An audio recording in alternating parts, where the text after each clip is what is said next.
understand, most of these people are not ready to be unplugged. If you're listening to this, you are the resistance.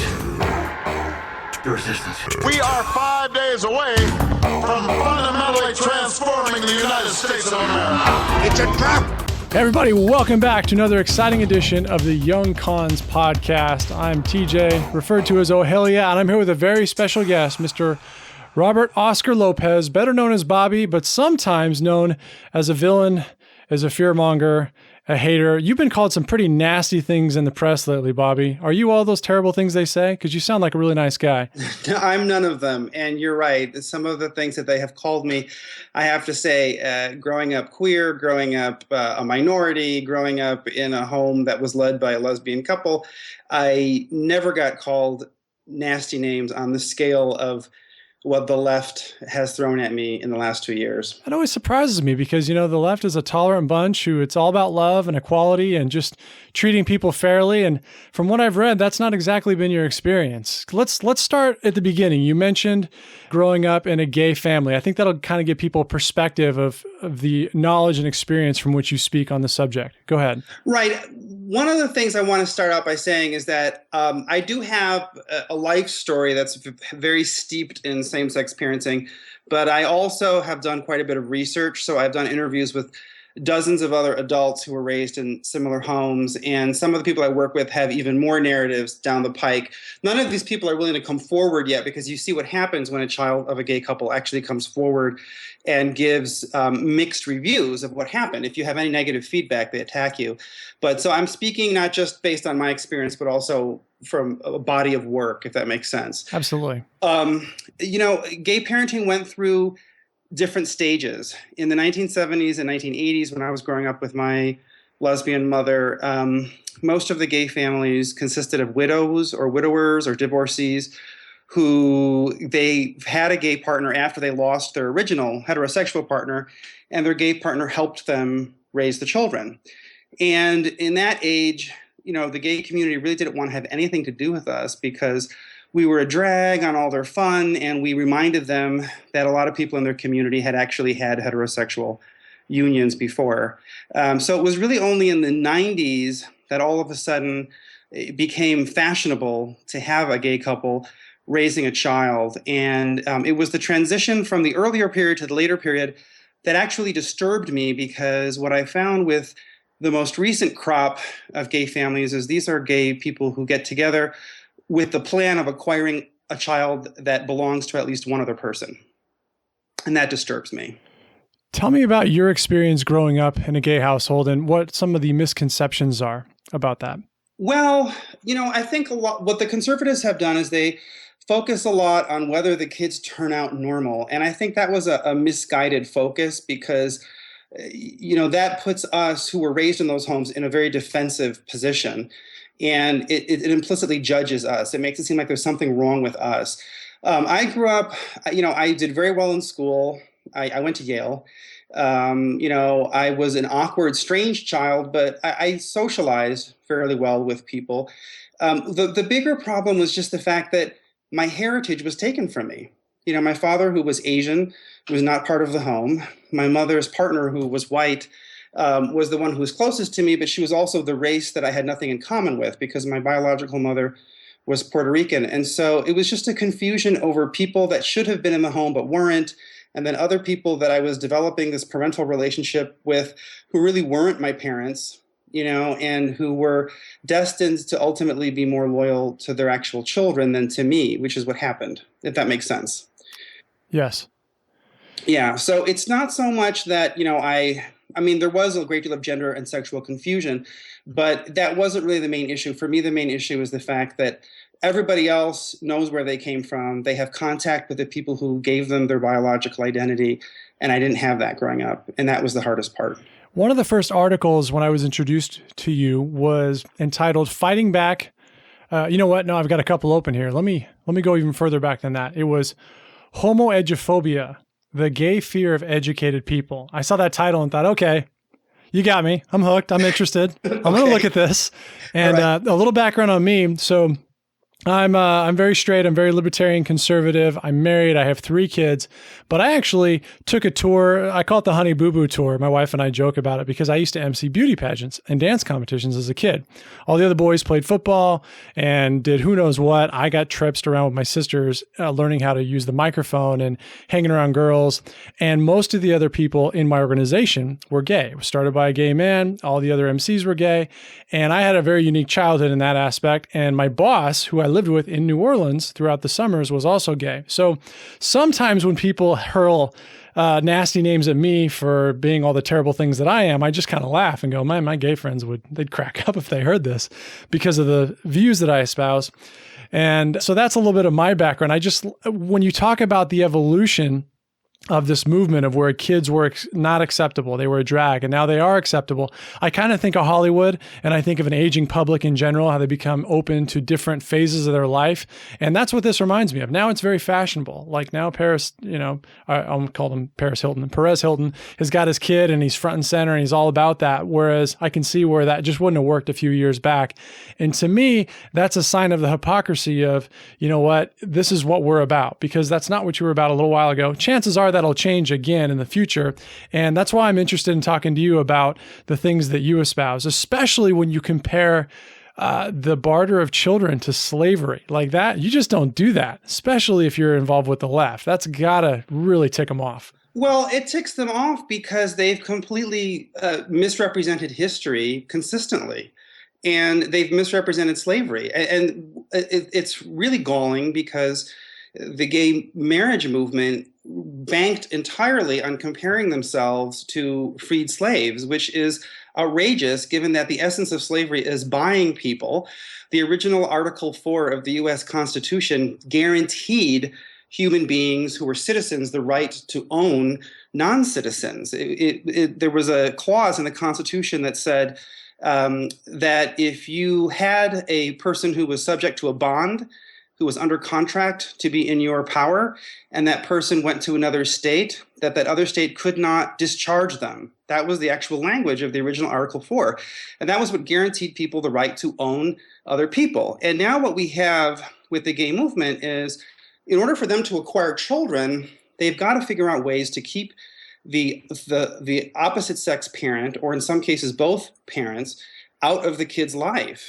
And so what that means is that, let's say you're a lesbian couple and you're in a state where they've issued you a birth certificate with 2 women's names on it and they've excluded the father, but now the father comes out of the woodwork and wants to be part of the kid's life, and you go to another state, right? Or you have moved to a state where that original birth certificate doesn't guarantee you power over this child.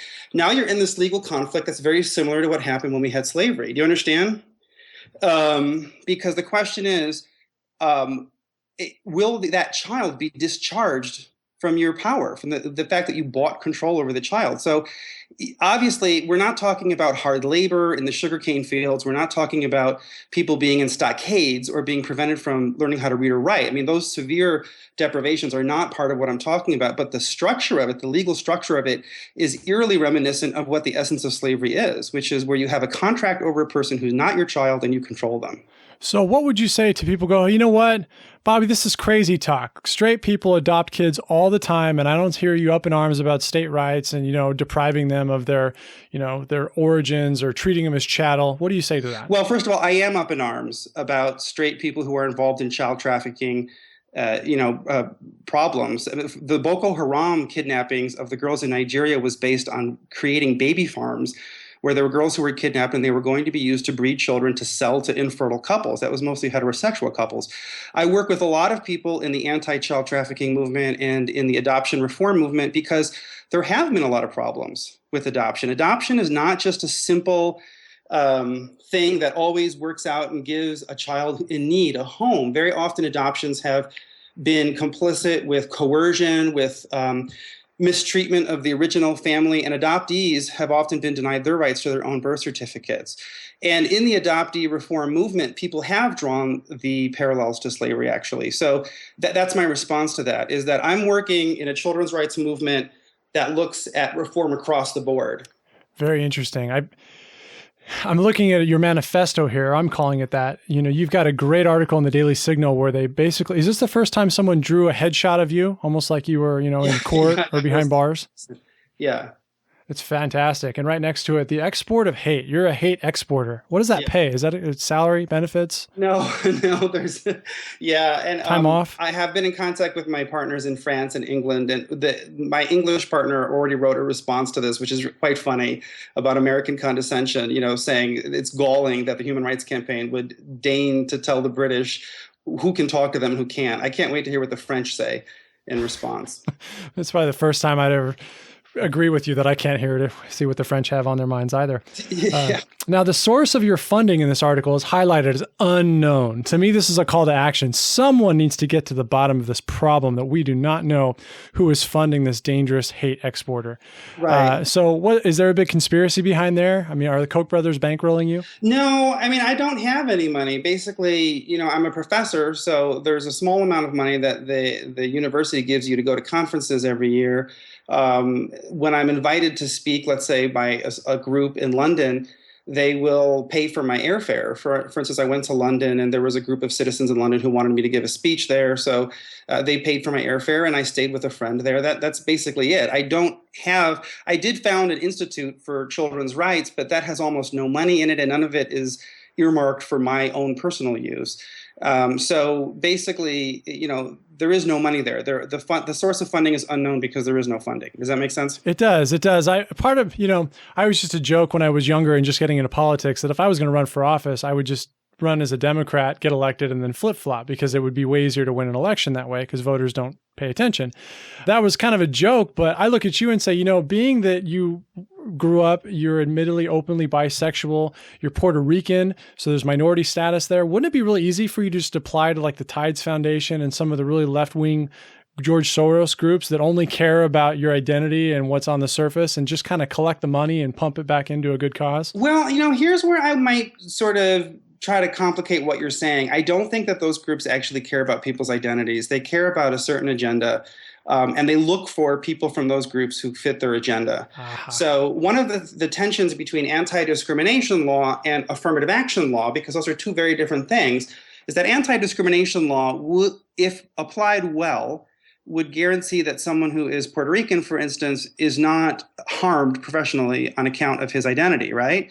But what affirmative action does is it allows an institution to go out and find Puerto Ricans to fill slots who are going to be yes men, basically, who are going to go along with whatever the institution wants.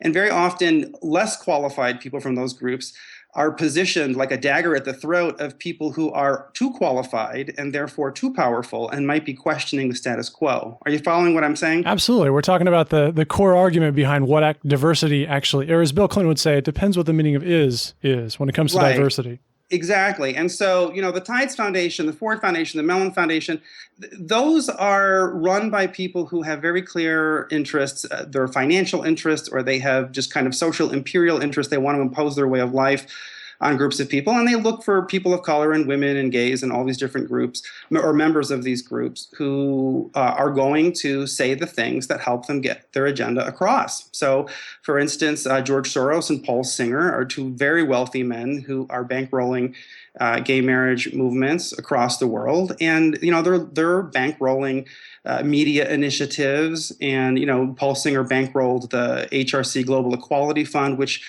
that was the fund that used the money to finance the hit pieces against me. So you see what they're doing is they're handpicking whose story gets told, whose research gets carried out, whose scholarship is supported. So I'm always shocked, or I guess not shocked, I should be used to it by now, but you go on social media and occasionally I'll pick a fight or two just to kind of see what people are thinking. And one of the ones that comes up a lot is, they would say, Bobby, you're a conspiracy theorist, you're whining about nothing. These people aren't really out to ruin lives and control people, or, they're the kind of Bill O'Reilly, they're not socialists. They're just, they just feel strongly about what they believe and they're misguided.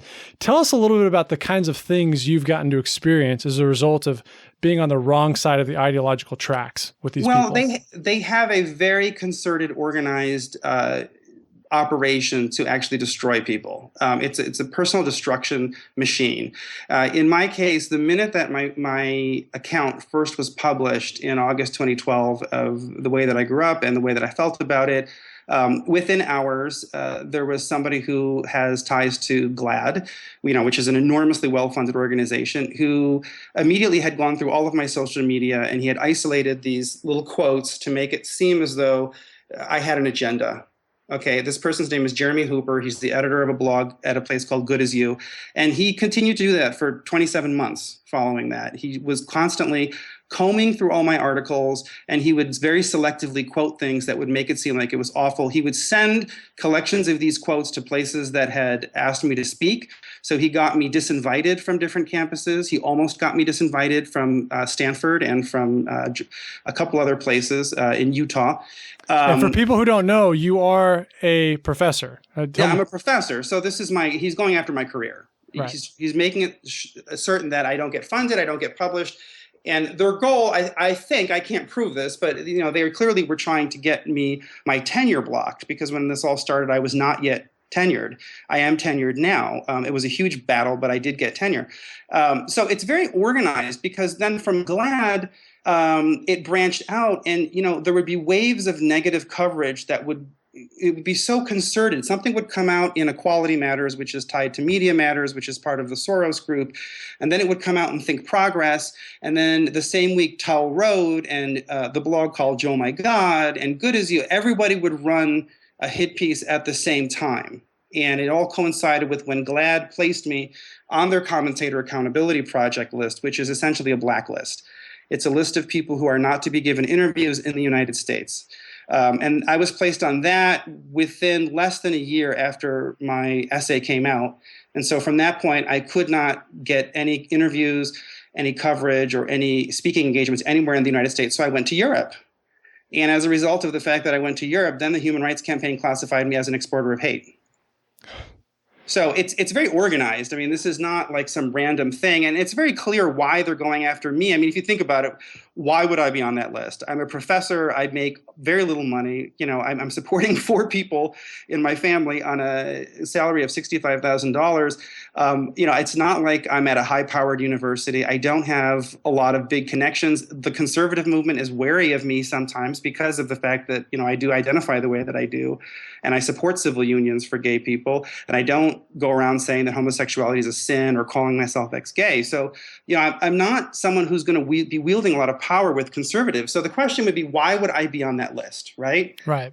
That's the question you have to ask. And it's clear it's because they're very threatened by people who came out of these households and who can speak with a certain amount of authenticity and who also have enough education and training to be able to be confident on a public platform to say the narrative that they're putting out about the idyllic and benign nature of same-sex parenting is false. That is so threatening to them that they orchestrate, full-on character assassinations. And I'm not the only one. The 3 other children of same-sex couples who filed briefs in the Texas same-sex marriage case have also been the target of the exact same pattern, where first they try to expose your private information, they expose the names of your families, they put your phone number, your address online. They did that to me, they did that to Rivka Edelman, they did that to the 2 other people who filed briefs in the Texas case. They try to get you fired. And if they can't turn your family against you, and it turns out that you're not lying, so they can't call you a liar, and if it turns out that they can't get you fired, then what they will do is they will just barrage everyone around you with these hit pieces to make you feel like you're living in a state of perpetual terror, which is what they did. So much for equality. Yeah, no, it's very ugly. And I think, one of the things is that this movement has very little to do with gay people at this point. I mean, I've lived my whole life in the gay community. Gay people don't want this. Gay people don't need this. It really just became a political wedge issue that people found a lot of value in because they could use it to sway elections, they could use it to make money, et cetera. But it has very little to do with gay people. And I think it really has become a totalitarian, very dark movement. I call it fascist. People tell me that that's too strong of a term, but I think it is. I mean, when you're talking about terrorizing people, it goes far beyond what McCarthy did.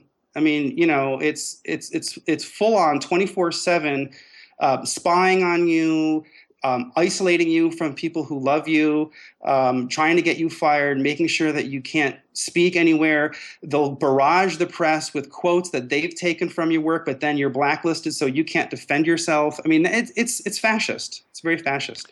It's quite interesting. You mentioned terrorizing people and publishing their information. I can probably think of a couple examples. The one that stands out was when they were pushing for gun control. I don't know if it was in New York or Illinois, where the names of all the people who were registered gun owners got published in the paper so they could be, slut shamed. But you see the same tactics. And this is one of the reasons I love doing the podcast, is people need to be aware of the intentions, but also the tactics that they're going to experience when they step out of line. So I want to talk, I had on a question here to let me know what else people should expect if they run afoul of what Bill Maher calls the gay mafia.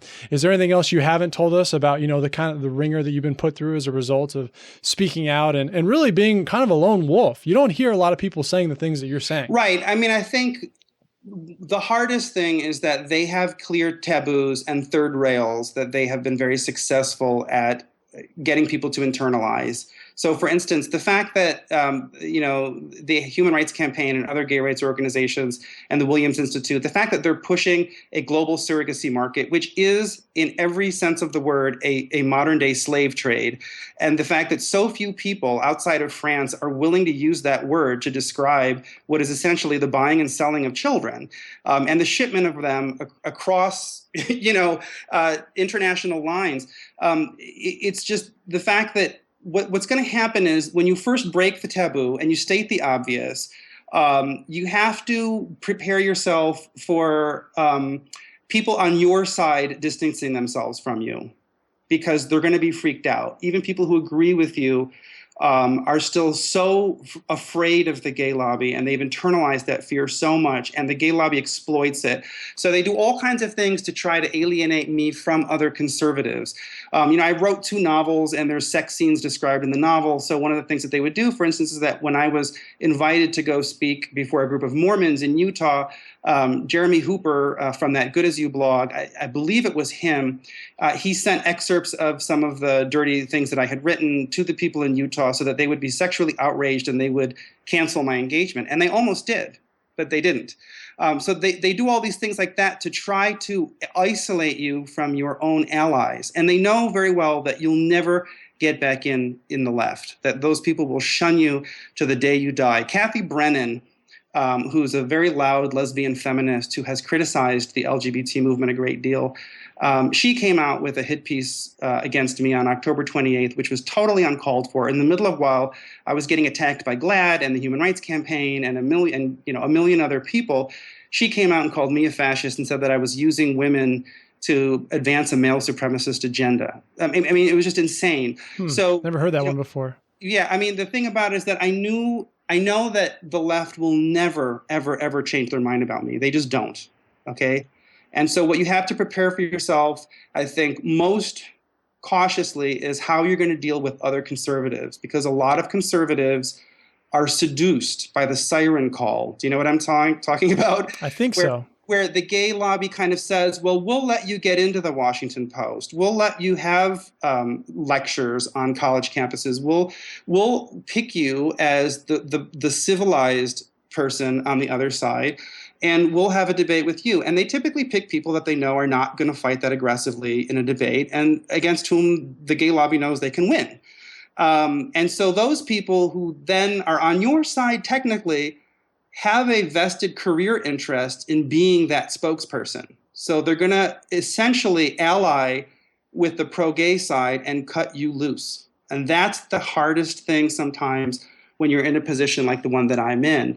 I think I have repaired a lot of my relationships with conservatives, and I feel very strong and I feel very grateful for the support that I'm getting from them, but it was a stormy process. You know what I mean? There were periods where I think a lot of them, they felt that I had gone too far, that I was too harsh. They got nervous. They didn't want me to be the spokesperson they wanted, and all of that kind of stuff. And all of that really is the result of the gay lobby being able to manipulate people on your side as well as they manipulate people on their side. Well, I am curious about, you mentioned that you're for civil union. So I think this is another area where people get tripped up, and it's with equality, marriage equality, gay-marriage. Because for a long time I thought, and I was of the opinion of, if people just want to, the libertarian side, if you want to do what you want, do it. I don't care. Right. But I realized that's not how they feel. That's not at all how they feel. And sometimes I cite Masha Geshen to people who got caught on camera saying, look, it's not about gay marriage at all. Right. It's about destroying marriage and then going after the family next. And I think people get lulled into believing that it really is about it's about love, man. All you need is love and equality. Right. I mean, the thing about it is that, there's a kid involved, because and ultimately it would have been totally different if the gay movement had not intertwined gay parenting with gay marriage. But in court case after court case, I'm talking Michigan, Virginia, Utah, Idaho, they dragged the right to be a parent into the mix. They chose to make gay marriage a gateway to the right to have a child. And the right of two same-sex adults to have a child means the right to take a child away from somebody else who's their natural parent. And so it is not a question of letting people live their lives or leaving them alone or love is love. It's none of that. It's about them acquiring human beings from other people. This is a very slippery slope. I mean, the level of hate exportation right now is off the charts. So we got to be careful here. Wait, you think that's too far? No, I'm totally being sarcastic. The problem is, and this is where I stand, and like I said, when I pick fights on social media, people go crazy, especially, where some of the younger generation that haven't really thought it through past the second step of the fact that, gay marriage, it's a modifier. Gay is like any other modifier to a word that alters the meaning. And so you can say gay marriage is about love and two free consenting adults, but marriage includes a lot of other aspects that don't get included in the all you need is love discussion. One of them is kids. Another one is what happens when the marriage is severed. And this is something I've read a lot about, where divorcing gays with children are causing a huge amount of problems for the court system. And I actually think people like Masha Geshen must just revel in that and think this is exactly what we wanted. It's total chaos. No, it is. They've unleashed chaos, not only because what they've done is they've incentivized home wreckers. They've basically made it so that they've unleashed so much propaganda on the gay community about having kids. There are so many gay people who want kids.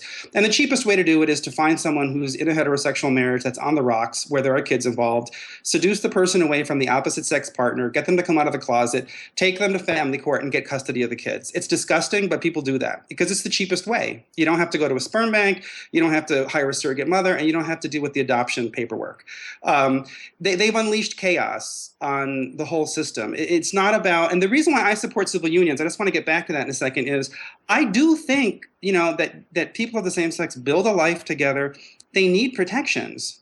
And I supported gay marriage when marriage was not involved with the children. Do you know what I'm saying? So for me, the reason why I say I support gay civil unions is I don't want to say that, two lesbians or two gay men who build a life together are completely left without any protections legally. They need those protections. But the problem is the way that the lobby has chosen to entangle children in this makes it so that marriage equality, the way they say it, is not, it's bad. It's going backward. It's turning children into property. And so that's why I make the distinction between civil unions and marriage. I think the problem is that the lobby became an industry. The gay marriage lobby became an industry, and they wanted the fight to be as prolonged and as bloody as possible because they could then extend for as long as possible their fundraising efforts.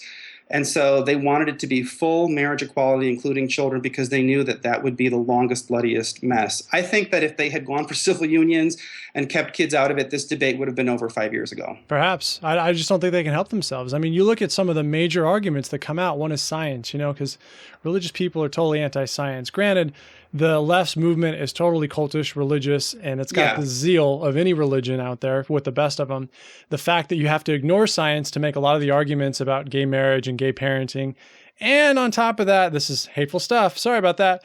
The fact that it's always about the children. I mean, if just one child gets left behind, the whole education system comes to a halt. But in this case, We don't really hear much about the kids. And when we do, it's the shining examples of how gay parents have just done an outstanding job. And they've got a junior in high school who, who's going to be valedictorian. I do remember reading that one.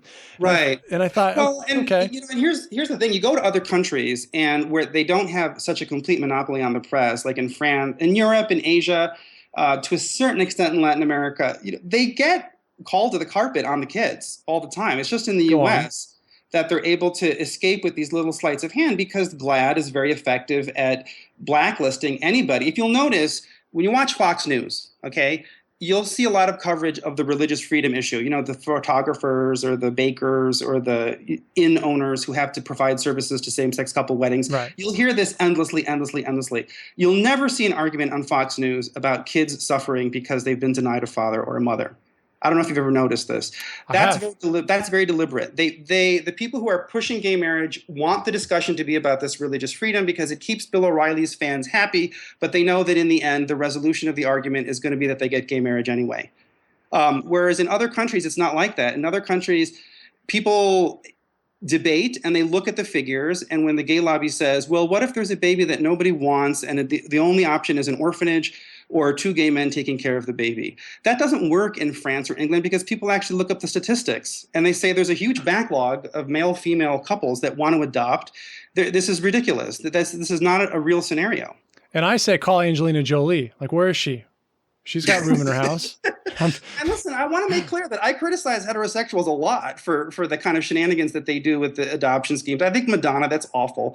Going to an orphanage in Africa and then the dad wants the kid back and then you're going to say, no, I'm going to keep the kid. I mean, there's a lot that you can criticize on the heterosexual side too. Absolutely. Absolutely. And I think, but the thing is, people all agree. They're like, man, can you imagine being Madonna's child? Like, the only thing you'd have to be grateful for is that it wasn't, biological, but I digress. So, you mentioned overseas, and I want to get into this real quick because we're always hearing about how, Europe has just done such a phenomenal job and they're so far ahead of us and they can see the forest through the trees and we're so stupid in America. But your writing's one of the first times I read that they have really been pushing back on this. I saw some rallies, I saw some pieces on, initiatives, but you're the first person who said, hey, look, Europe has looked at this and said, no, this is bad. So elaborate a little bit for me. Yeah, the crowds are overwhelmingly hostile. But in the United Kingdom and in France, the governments there, under pressure from the Obama administration, had to throw out hundreds of thousands of petitions from the public to block gay marriage. I mean, they forced it on them through this kind of international governing regime, through the European Union. But the people in all of the member states there are overwhelmingly hostile to these changes. And there are some countries where it seems to have gone up without a hitch, like Belgium, Sweden, but in those places, just so you know, it's very difficult for gay couples to adopt, and surrogacy is illegal. So gay men who want to have children that are theirs fly to California to hire surrogate mothers, and then they take the babies back to Europe. And there's a huge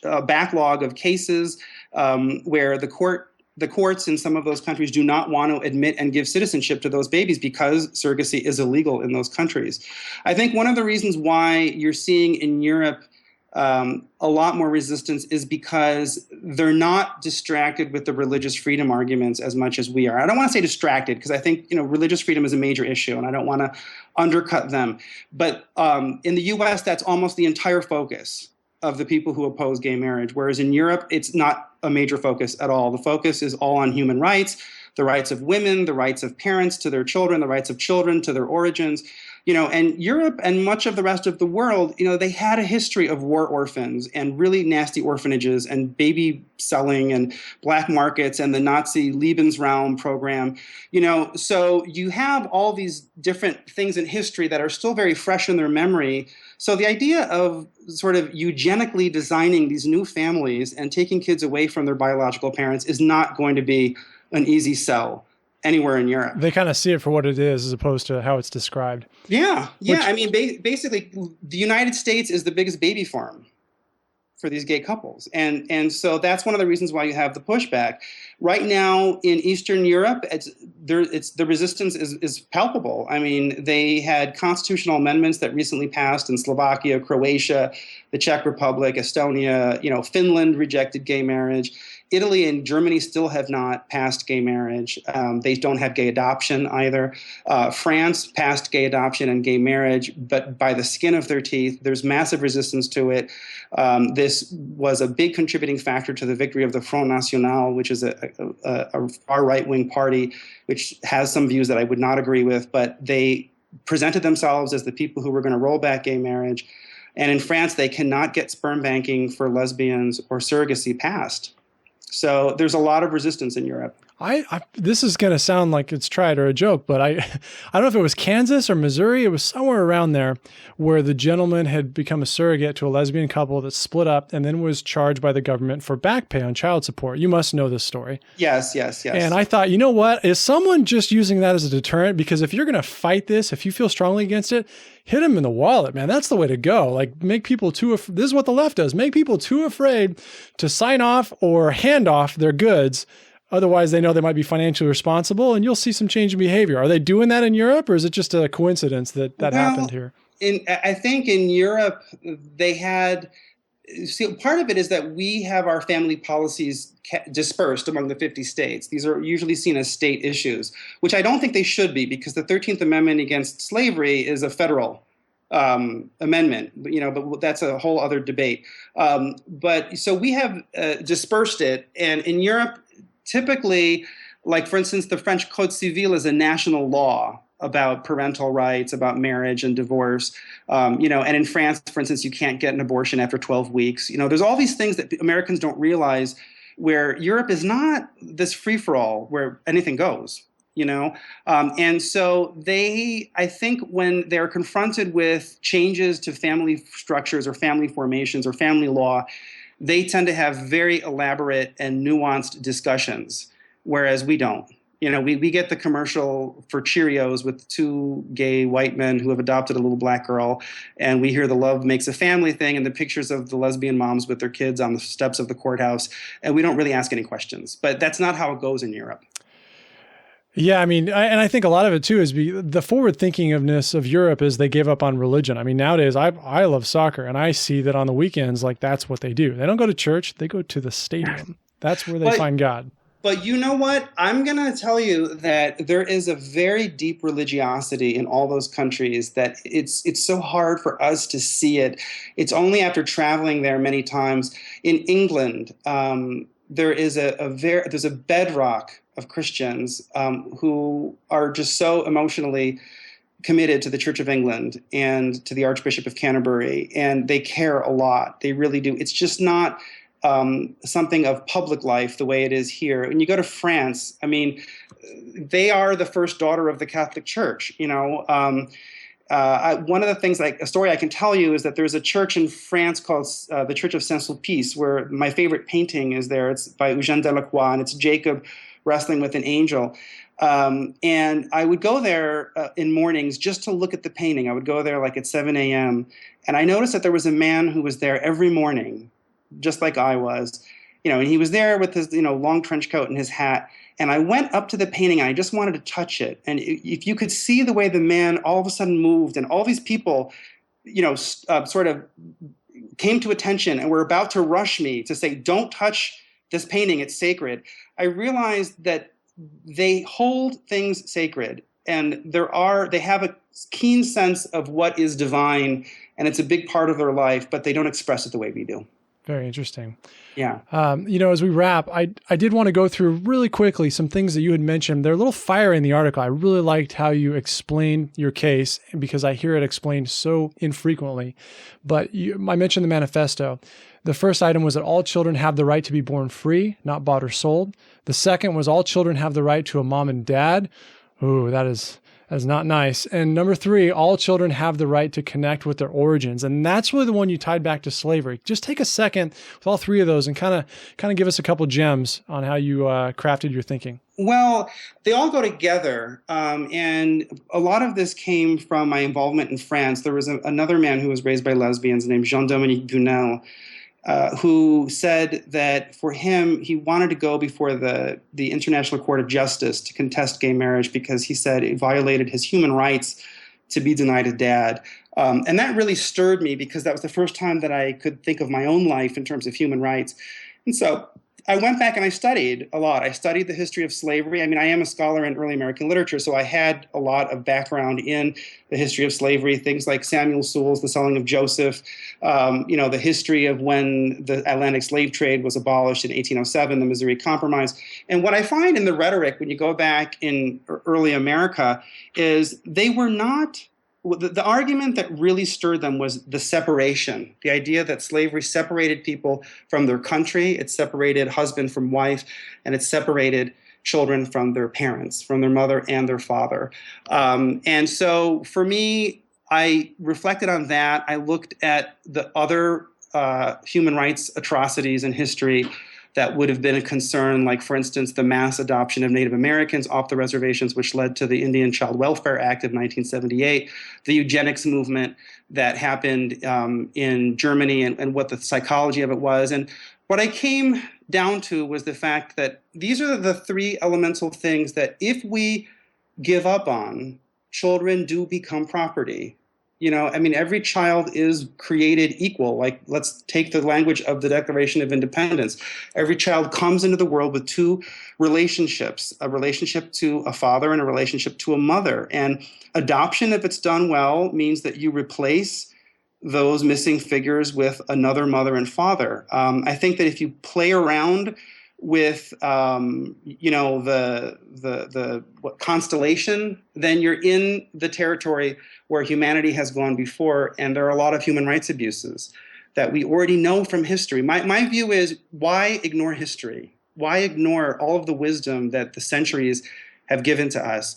And so that's why, first of all, the most important thing is, anytime that you're buying a person, anytime that you're purchasing a child, even if it's because you want someone to love you and you want someone to love, you're already creating a situation for the person where the person has to grow up knowing that they were a product. And people don't like feeling that way. Does that make sense? Absolutely. Well, I can relate it back to my childhood. When my dad left when I was very, very young, and my whole life, I just thought, you know what? I'm going to do better. I'm going to give my son the relationship that I want, that I see other people with. And you talk about it in your biographical pieces where you feel strange growing up, and everyone feels out of place at some point. But I remember looking at other father-son relationships thinking, man, I would love that. I'd like to go fishing with my dad. I'd love to go camping with my dad, or all those things that I didn't feel like I had. Now, my stepdad was a great guy, but it was never quite the same for me because of the age I was. So I understand 100% what you're talking about. Right. Yeah. And I think the whole thing is, I don't want to downgrade your family or the decisions that your parents made, because, those things happen sometimes and we can't help it. Right.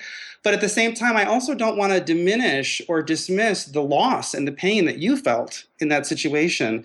And I think that we do diminish and dismiss the loss and pain when we say to a child who has two moms, well, there's two adults, so that's good enough. You shouldn't want this other person. I mean, to me, it's so hypocritical for a movement that's founded by people who are saying, I want marriage. Don't tell me I don't have a right to have marriage. How then can you turn around to your kid and say, you don't get a dad? I mean, it's hypocritical. The progressives I tend to avoid are, I always talk about pretending. I mean, you can't be a progressive and be faithful to the cause without liking to play pretend. Because in this case, I would have to pretend that, my reality wasn't different from someone else's, and not admit that it wasn't as good in some ways because of decisions that were made that affected me that I had nothing to do with. And as adults, we have to be aware that that's reality. We can't pretend. Well, and I think what's happened is that there's been a general erosion of, I think, rites of passage in the United States. So I think we've lost the boundary between who's an adult and who's a child. And I think the adults in these cases are acting like children. They're feeling like they need children to heal their pain and to protect them and to advance them and to satisfy their emotional needs. And that's a terrible distortion of what a family is supposed to be. You're the parent. You're supposed to be protecting a child. You're supposed to be making sacrifices for the child. You don't say that your child doesn't get something as culturally significant as a father because you want your gay partner to have a relationship with this human being. That's an inversion of obligation. Does that make sense what I'm saying? Absolutely. That you make sacrifices for the child. So, sometimes I come across gay men who say, well, what do you want me to do? I can't make love to a woman. And I say, well, if you can't make love to a woman and you don't want to build a life with a woman and then adopt a child, then, be a foster parent, volunteer, be a coach, help people in your neighborhood, be a good uncle or aunt. You can volunteer in those ways. But you have to put the kid's needs first. And the kid always is going to have a relationship to their mother and father, and you can't trample on that because of what you want. I mean, let's say, for instance, I know a lot of instances where the guy walked out on a girl and then she married another guy, and he just took, he really rose to the occasion and acted like a father to this child. That's a wonderful thing. But that was done because the child needed it, not because, you know what I'm saying? It's not like that this other man came in and kicked out the biological father. It was because the child needed that person in their life. Yeah, someone was acting with the best interest of the child. And the argument you make can be equated to other things. I was thrashing somebody the other day about teachers unions and about how we just made the joke that if students had a union, it would be directly opposed to the interests of the teachers union. But because they're young and they're not smart enough and they don't know what's in their best interest, they have to trust people that really, as a whole, don't give two craps about them. I mean, that does not all teachers, but overall, you look at what's happening to students in these large teacher union farms, and that's the case. It's about the teachers. It's about the union. It's about the cause. Well, and I think it's all part of the larger erosion of our structures of social obligation, and I think this is why I think the Confucian system, even though it's derided as conservative, is so important. That hierarchies, even though they can be oppressive, they hold people accountable. The king is always answerable to his subjects. You're not just anybody, you're the king. So the buck stops with you. I think when you try to level all hierarchies, nobody owes anything to anybody. And, and so everyone is just acting in their own self-interest. And so it's a part of a larger problem.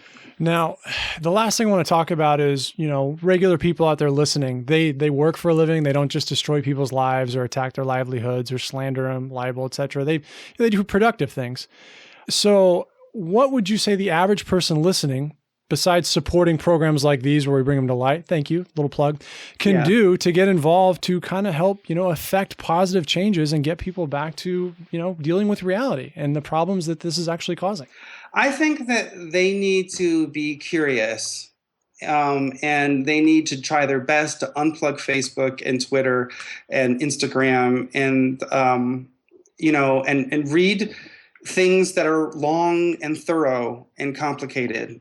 I think that's the most important thing. Is I think the way to liberate yourself from the shackles of this, kind of tyranny that has taken hold, is to be able to think in long sentences and to sustain complicated arguments and to look at nuance and all of those things. Because I think the simpler you get, the easier it is for people to lead you around by the nose.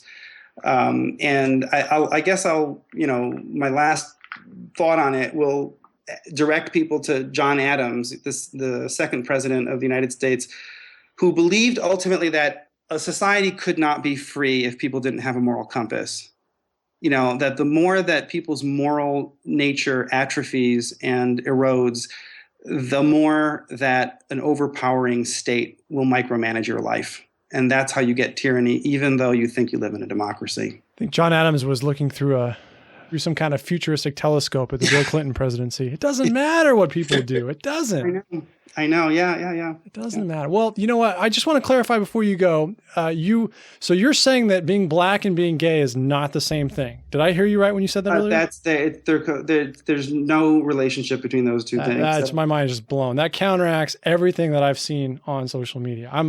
That one's gonna have to sink in for a while. I was convinced. Well, because what they do is they've commandeered, obviously,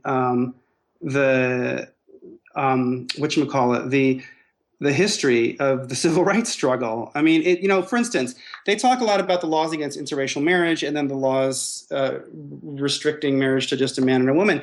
One of the things that people don't comment on, which I think they should, is the fact that the laws against interracial marriage were some of the last things that were struck down because those were not the main thing that the civil rights leaders were concerned about. They weren't anxious to get into marriages with white people. Does that make sense? I mean, not that I'm against interracial marriage, but the main issue was the economic conditions and the ability to live in a neighborhood where they could move around freely and not be suppressed by lynch mobs and police, and where they could vote. Those were the major issues that were facing them. And so it's kind of dismissive and condescending to reduce the severity and the gravity of what the civil rights movement was fighting for to an issue of getting the right to have sex with people of a different race. Which is, I mean, you should have that right, but that you're cutting out a lot to say that movement is similar to the gay movement just because marriage was involved in both of those cases. Yeah, and you get people like me who can't think for themselves that go around thinking that all blacks are homosexual, because you listen to progressive arguments. It can be very confusing. Very confusing.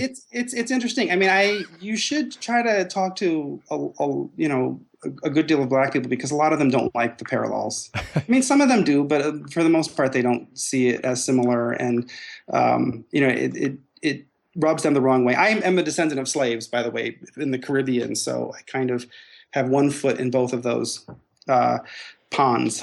I'm actually bringing someone on here soon to talk about the change of temperature tide among the black population. And because I think it's fascinating, just in the last few days, we've seen Charles Barkley come out and say something that kind of counteracts that whole movement of shut people up who, want to empower blacks to leave the Democratic plantation. And I could go on for a while, but you've seen some promising signs about, it's the video on YouTube in Chicago about them talking about how much damage has been done to their communities. And there's a lot of positive signs there. So right. Anyway, I just want to thank you for your time, which I am out of. I've spent it all. But Bobby, Mr. Lopez, I would encourage people to go and read the things that you've written, have an open mind, and really think hard on what it is they've heard and what sounds like truth to them. So where's the best place for people to find you if they want to read some of your work? I have a blog called English Manif. Manif is the name of the movement in France, so I'm the English Manif guy. And that website is www.englishmanif, so it's like Englishman IF on the end, like the word if, .blogspot.com, and everything's there. I wish you luck, and I wish you family well, and congratulations on the new baby as you struggle against the people that work in the shadows. And I appreciate you coming on and telling your side. Thank you so much. Thank you. I have to go burp him now, so bye-bye. All right, take care. You're listening to the absolute unadulterated truth, courtesy of the Oh Hail Yeah Show. Want more? Oh. Hail yeah, you do. I want the truth! You can't handle the truth! Make sure you never miss an episode by subscribing to the Young Cons podcast on iTunes or SoundCloud. And make sure to check us out online at youngcons.com/podcast. Or chat us up on Twitter at RealTJHale.